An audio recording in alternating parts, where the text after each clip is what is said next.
Vou conversar agora com o Felipe Beccari, ele é vereador em São Paulo, teve 98.717 votos, policial civil e passa o dia cuidando de animais, é um defensor, um militante da causa animal, ele também é fundador de uma ONG, Eu Luto pelos Animais, está atendendo a educadora, e é um fenômeno no Instagram também, tem mais de 1 milhão de seguidores e muitas histórias para contar. Felipe, muito obrigada por atender a educadora, aqui toda a região de Limeira. Limeira tem um trabalho muito forte em relação à causa animal, entidades muito importantes. Inclusive também temos uma vereadora, a Tati Protetora, que foi eleita justamente por ser aí militante da causa. Então, primeiro te agradecer e já vou emendar a primeira pergunta, que envolve as políticas públicas de defesa aos animais. Em linhas gerais, o Brasil é um país avançado, ou então o estado de São Paulo, ou ainda está patinando nesse sentido? Obrigada, Felipe, boa noite. Obrigado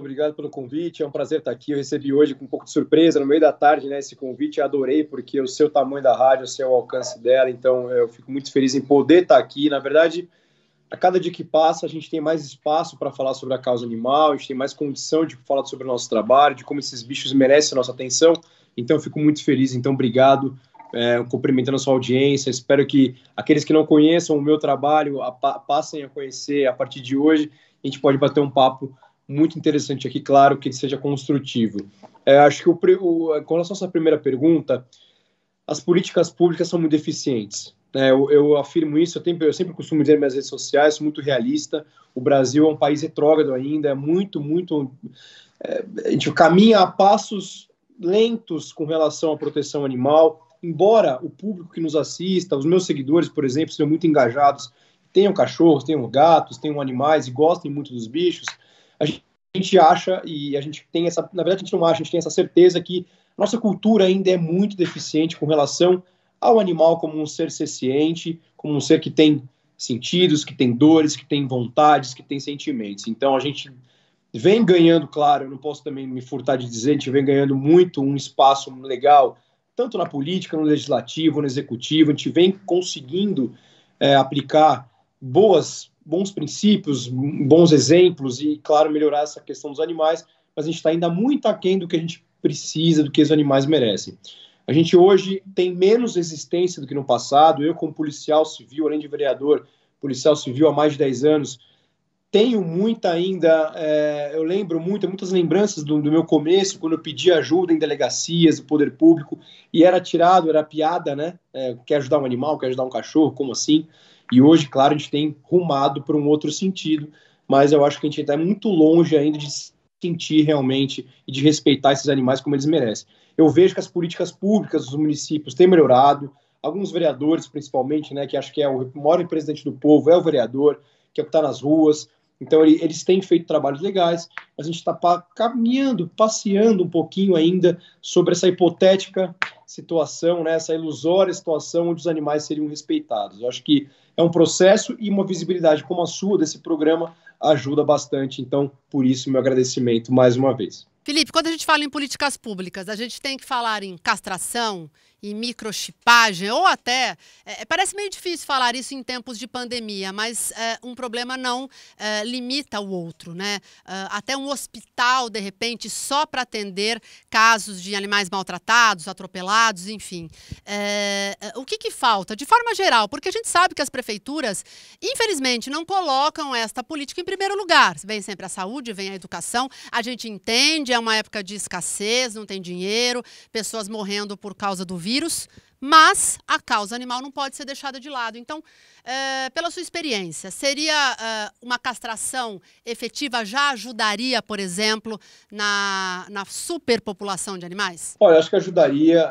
Eu vejo a castração como uma grande solução para resolver o problema dos animais de rua, talvez a única, confesso que eu acredito que seja a única mesmo, a médio e longo prazo. A curto prazo é muito difícil isso acontecer, porque são muitos animais, tá? Eu acho que a gente deve falar no final se eu puder falar no final da entrevista sobre essa demanda. Eu, como uma pessoa física, né, hoje sou uma pessoa pública, mas desde antes de ser vereador, como policial, quando comecei, a quantidade de mensagens, de pedidos, de denúncias que a gente recebe, a gente nota que realmente o poder público fica muito longe de atender as pessoas, né? A demanda é muito grande, então são muitos animais. Eu acho que, claro, uma campanha de castração massiva, a microchipagem, inclusive tivemos um caso que repercutiu muito, saiu em televisão e tal, de uma cachorra que nós identificamos por um abandono pelo microchip e conseguimos fazer a prisão do tutor. São processos que a gente tem que instaurar, de fato, em todos os municípios, não só em um ou outro. Mas quando a gente fala de política pública, eu não imagino só em ações propriamente ativas do Estado, da Prefeitura, em quem que seja, mas em criar uma consciência coletiva, né? Então, acho que política pública envolve conscientização, política pública envolve educação, e por isso que eu tenho tentado fazer vários projetos com relação à educação, né? Eu acho que as crianças hoje são o nosso melhor caminho, né? A gente tem que tirar um prejuízo que foi criado nas outras gerações que nós temos com relação à falta de comprometimento com o meio ambiente, à falta de comprometimento com os animais. Então, eu acredito que a educação, não a repressão, cadeia, essas coisas, mas acho que a educação das crianças, adolescentes e jovens talvez seja a melhor resposta que nós podemos ter, e isso, política pública, claro, se enquadra, né? E não só uma campanha de castração. Claro que temos objetivos com relação a isso. Aqui em São Paulo, como vereador, agora hoje a gente está em junho, né? Dia 15 de junho hoje, a gente está com bons objetivos já para o segundo semestre, de inclusive também lançar, além de uma campanha de castração para esse ano, um hospital veterinário que eu vou estar aí inaugurando, encabeçando e fomentando junto às pessoas. Então, acho que a gente tem que sim oferecer serviço gratuito, mas as pessoas precisam ter essa consciência na sua cabeça, que os animais merecem ser respeitados. Então, se eu pudesse te dizer, para encerrar aqui essa fala, eu recebo hoje 3, 5 mil pedidos por dia, e talvez metade deles sejam de pessoas, de tutores de animais, dizendo: a minha cachorra teve filho, a minha cachorra engravidou. Então, falta uma consciência de você, por exemplo, de trabalhar a castração, não para os animais de rua, mas para os animais que têm tutor, para que não aconteça aqueles acidentes, o animal sai para passear e volta, prenha a fêmea, e temos 10 filhotes, e a gente sabe como é que dá. Então, eu acredito. Se eu não acreditasse, eu não estaria aqui no mandato eletivo, principalmente, entre outras bandeiras, com a bandeira da causa animal. Mas eu acredito que a gente pode, sim, colocar políticas públicas, não só de repressão, mas de ensinamento, de educação, práticas também como castração e microchipagem, para a gente poder mudar isso. Felipe, conta alguns casos que você já atendeu. Eu te acompanho nas redes sociais e você já contou de tudo. Cachorro queimado, eu me lembro de um cachorro que estava pintado de roxo, não era? Eu vi que você postou. Enfim, um cachorro inteiro com sarna, e você abraçando o bichinho, demonstrando amor. Então, cite alguns casos. Eu não sei se eu vou poder mostrar as imagens, porque o YouTube tem uma política aí de se eu colocar cachorro sangrando, eles podem derrubar a nossa transmissão. Mas eu queria que você falasse alguns casos assim que você atendeu e que vão ficar para a vida toda, de cachorros que, infelizmente, né, animais que não resistiram. Olha, até eu acredito que muitos que estão assistindo aqui, porque até compartilham nas minhas redes sociais, já conhecem o meu trabalho, você também conhece, que acompanha. Mas para quem não assistiu, de repente está vendo esse vídeo pela primeira vez, não me conhece, não conhece muito sobre a causa animal, a gente trabalha e lida dia a dia com o que há de pior, né? Não existe outra maneira de falar sem ser o que há de pior. Então, a gente está muito acostumado na nossa vida, um pouco mais tranquilo, um pouco mais de condição, dá um carinho, para a gente o amor é comum, mas a gente vê todo dia cada atrocidade que vocês não imaginam. Então, para quem está assistindo e não conhece, eu recebo hoje 50 pedidos de animais diários por dia, 50 pedidos de animais queimados, 100 pedidos de animais com sarna, 20 pedidos de animais mutilados, animais são mortos, envenenados e por aí vai, enforcados, são coisas muito complexas. Fica muito difícil para mim responder qual caso me chama mais atenção, é muito difícil. Aliás, toda vez, isso é um clichê, todo mundo pergunta para mim, qual caso mais te marcou? Que realmente eu não consigo definir top 3 de casos, mas, por exemplo, um caso que eu peguei de um animal no interior de São Paulo, eu acredito que há uns 6, 8 meses atrás, ele foi enterrado vivo. Um animal que tinha uma condição de saúde debilitada, foi enterrado vivo porque não aguentavam mais ouvi-lo chorar. Se ele está chorando e tal, a gente não tem coragem de matar, vamos enterrar vivo. Então, foi feito um flagrante, né? Eles foram flagrados enterrando. O animal estava dentro de um saco amarrado, respirando, com batimento, com pulsação. Nós chegamos a tempo, conseguimos aí qualificar os donos, fizemos o boletim de ocorrência e tratamos ele, pasme, aquele animal que definhava e foi enterrado vivo dentro de um saco, como se fosse um lixo, como se fosse qualquer tipo de planta, ele hoje está bem e está adotado. Além disso, a gente já pegou o caso de cachorros queimados. Recentemente pegamos um caso de um animal que teve um chute na boca por um motociclista que passou e chutou o animal, ele ficou com toda uma deformidade na cara. Nosso trabalho realmente está documentado, né? Então, mais do que falar, nas redes sociais hoje a gente tem exposto o nosso trabalho, a gente vê até que ponto chega a maldade humana. Eu confesso, eu não consigo chegar num consenso de qual caso me chocou mais, mas entre tantos, a gente pega os queimados, como a gente pegou um, acho que há 2 semanas atrás, aliás, que ele morreu, infelizmente. Como você disse, não é só a vitória, né? A gente não vem aqui só colocar os louros, as vitórias, não. A gente perde também, a gente perde as batalhas, mas não a guerra. A gente perdeu semana passada um animal que foi resgatado semana retrasada, que foi queimado vivo. Então ele tem a pele toda danificada, repercutiu muito, mexeu comigo, mesmo depois de 12 anos já quase fazendo isso, e a gente infelizmente perde algumas batalhas, mas a gente continua. Então, para quem está assistindo, a causa animal é muito sofrida, ela não se trata de animais bonitinhos, fazendo carinho, não, a causa animal se trata de resgate de animais de rua debilitados, e a gente tem, além de tudo, além de todo o apoio, a esperança, porque senão fica muito difícil de sobreviverem, são resgatados nas piores situações possíveis. Felipe, para a gente encerrar, que eu sei que você tem outras demandas também para atender, falando de lei. A lei funciona? O agressor é punido? Porque, assim, as leis são maravilhosas, não é? Sempre são atualizadas, multas daqui, de lá. Aqui em Limeira teve um caso também de um cidadão que pegou um pitbull e queimou vivo, enfim. E até aí, ele está aí, né? Vai responder criminalmente, mas está aí. Não tem como pagar, não tem bem, é réu primário, enfim. As leis funcionam nesse país? As leis contra maus tratos? Olha, eu não posso me furtar também de dizer a verdade, né? Como eu sempre digo nas minhas redes sociais, eu sempre falo a verdade.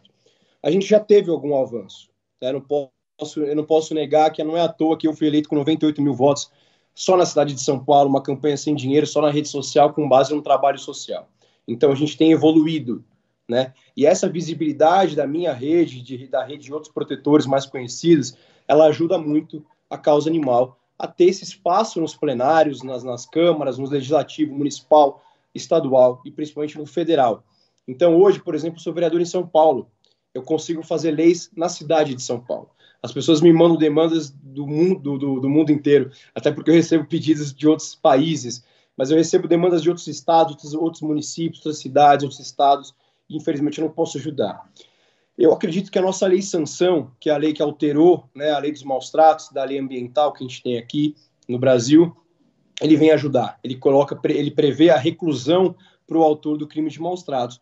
Mas a gente encontra um problema muito grande nisso, porque a lei existe agora, ela foi reformada e ela não está contente ainda, mas ela foi um avanço. Por exemplo, ela só abarca animais domésticos, como cães, gatos, e não animais de grande porte, não animais silvestres. Mas a gente consegue, pelo menos, ter um avanço e um prognóstico que pode melhorar. O grande problema é, a lei está lá, quem vai aplicá-la? Quem conhece essa lei? Será que hoje uma delegacia de polícia, e eu falo isso porque eu tenho essa consciência de que sou policial civil há 10 anos, será que os delegados hoje sabem dessa lei, dessa atualização? Então isso é muito triste, é um embate muito desafiador, porque eu hoje, quando eu faço um resgate, eu vou até a delegacia, eu converso com o delegado, ele geralmente me conhece já, e eu consigo dialogar de uma forma a falar, olha, a lei está aqui, isso está exposto, o crime está consumado, a gente precisa colocar esse cara na cadeia. E geralmente eu consigo o que eu quero nas minhas ocorrências. Mas eu sei que os protetores que estão ouvindo a gente aqui, os admiradores, os que cuidam de animais de forma aleatória, eles passam por essa dificuldade. Muitas vezes na delegacia os policiais não sabem que isso dá reclusão, os policiais militares, os guardas civis que atendem também não sabem. Então, por isso que eu tenho muitos anseios, muitos projetos, inclusive caso eu venha para deputado federal numa próxima eleição, em estar colocando essa política no Brasil, que seja desde uma política de lei, mas também uma política de ensinamento para as polícias, para que as polícias consigam identificar o que é o maus tratos, claro, com apoio técnico veterinário, para que a gente possa aplicar a lei. Claro que eu acho que no futuro próximo, para encerrar aqui, a gente consegue, com cada vez mais políticos engajados na causa animal, com mais influenciadores de redes sociais, né, que cada artista que coloca um stories, por exemplo, sobre isso, que fomenta essa proteção animal já ajuda. Então eu espero que cada vez mais, com mais políticos, mais influenciadores, a gente consiga dar o que esses bichos merecem, porque eles só merecem o carinho. Felipe, muito obrigada, parabéns pelo seu trabalho, não desista, continua, força, que eu sei que não é fácil, e faz o convite aí para que as pessoas te sigam nas suas redes sociais, passe seus endereços. Vamos lá, gente, é um prazer estar aqui. Eu quero mais que os meus seguidores sigam a rádio, né, pelo espaço que vocês estão dando para a gente, Nani, porque é difícil. Antigamente eu sou de outro tempo, não dos mais antigos, mas eu sou de 10, 12 anos nessa luta, e não tínhamos esse espaço. Então isso aqui é um privilégio, estar falando de animais, uma rádio relevante como a de vocês. Para quem não me conhece, embora eu quero mais passar o de vocês do que o meu, para quem não me conhece aí, Felipe Beccari é meu nome, B de bola, Beccari, Felipe Beccari, tem o meu Instagram, @Felipe Beccari, o Facebook, Felipe Beccari SP, da cidade de São Paulo, e Twitter, TikTok, temos quase 1 milhão no TikTok também, então somando as redes aí são 4 milhões de seguidores, juntos por alguma coisa, por um ideal, né? Então a gente tem brincadeira, a gente tem momentos de descontração, eu posto filosofia, posto tudo, mas, enfim, a base, minha bandeira principal é o respeito ao meio ambiente e aos animais. A gente tem conquistado, espero que todo mundo que esteja assistindo essa reportagem realmente goste do nosso trabalho e passe a nos acompanhar, tá bom? Última frase, agradeço mais uma vez, reitero, vou publicar nas minhas redes sociais aqui o agradecimento ao espaço que vocês deram. Obrigado por serem responsáveis e sensitivos e sensíveis aos animais também.